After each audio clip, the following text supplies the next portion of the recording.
Isang magandang araw pong muli sa inyo mga kapatid, mga kaibigan. Muli po nandito si Balintataw ng Agila upang kayo po ay handugan ng isa na naman pong tula.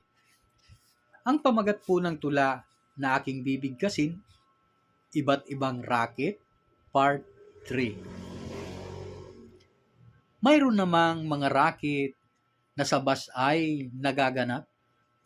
Mayroong mama na aakyat, may kahon na hawak-hawak. Ang kahon ay mayroong butas upang doon mo ilaglag, donasyon na ibibigay at ito ay nakapadlak. Pagkasampa ay agad maglilitan niya, mga linyang nakahanay at halatang kinabisa.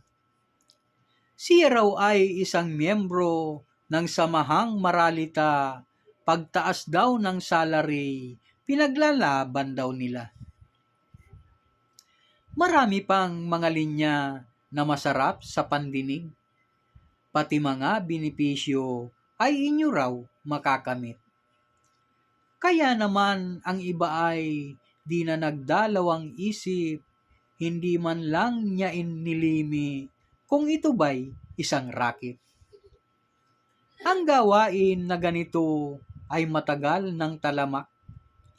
Araw-araw sa lansangan, sila'y inyong mamamalas. Ang iba ay nagsasabi, lalabanan daw ang kurap at ang presyo ng bilihin, pipigilan ang pagtaas. Kung kayo ay mapanuri sa ganitong mga bagay, siguradong mapapansin na mayroong kadayaan. Pagkat kung yung pagmamasdan ang kahon na tangan-tangan, maluwang ang butas nito, pero bakit pinadlakan? Salamat po.